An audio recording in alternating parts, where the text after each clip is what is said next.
Just bought a portable MIG welder and can't get the wire to feed? Or maybe the wire keeps bird nesting inside the machine?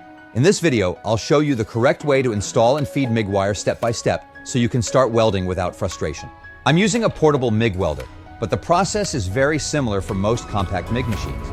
Whether you're using gasless flux-core wire or solid MIG wire with gas, these steps will help you avoid common feeding problems. While you're here, check that the drive roller size matches your wire diameter.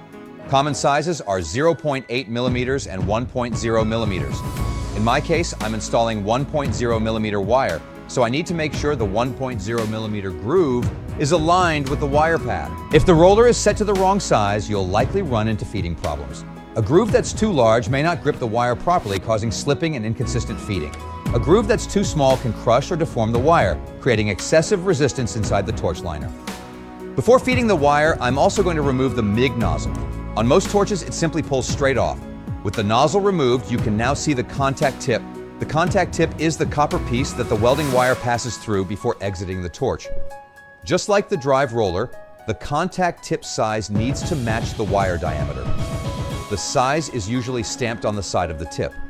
In my case, I'm installing 1.0 millimeter wire, and this contact tip is also marked 1.0 millimeters, so it's the correct size. If the contact tip is too small, the wire can jam or feed erratically. If it's too large, electrical contact may be poor, leading to an unstable arc and inconsistent weld quality. So before installing any wire, I always check these three things: the wire size, the drive roller size, and the contact tip size. All three should match. Now, let's prepare the wire for installation. Since this is a brand new spool, the wire is secured to prevent it from unwinding during transport.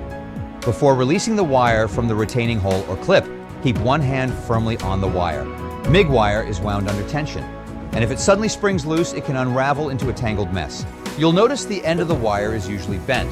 This bent section helps secure the wire to the spool, but it won't feed smoothly through the welder. You will need to cut off the bent portion, leaving a nice straight end. A straight wire makes it much easier to guide through the inlet tube, drive roller, and torch liner. And remember, even after cutting the end, keep control of the wire until it's fed into the machine. Letting go can cause the spool to unwind and create what's known as a bird's nest, which is never fun to untangle. Make sure the wire comes off the bottom of the spool. Insert the wire through the inlet guide across the drive roller groove and into the torch liner. Push the wire in several centimeters by hand. It should slide smoothly into the liner. If the wire doesn't go in easily, don't force it. Remove it and check the alignment. Close the tension arm and apply moderate pressure. Turn on the welder and press the torch trigger. The drive motor should push the wire through the liner. On this machine, the wire feed speed is linked to the amperage setting, so turning the amp knob will also increase or decrease how fast the wire feeds. Keep feeding until the wire emerges from the torch neck.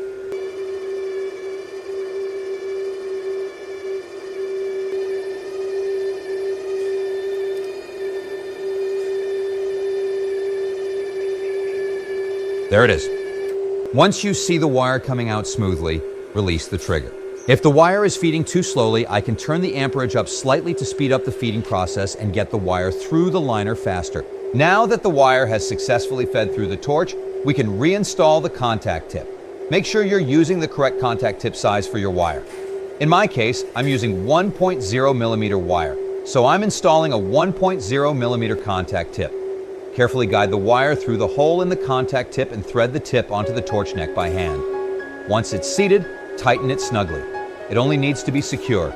Don't over-tighten it, as the copper tip can be damaged. Once your wire feeds all the way through, trim it so it's sticking out about 1 centimeter from the nozzle.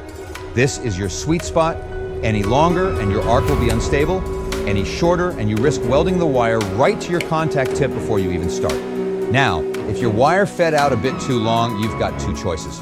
You can just snip the extra wire off with your cutters, or if you don't want to waste any, just release the tension arm on your welder and manually unwind it back into the spool until you hit that perfect 1 centimeter length. Like, subscribe, and let's get welding.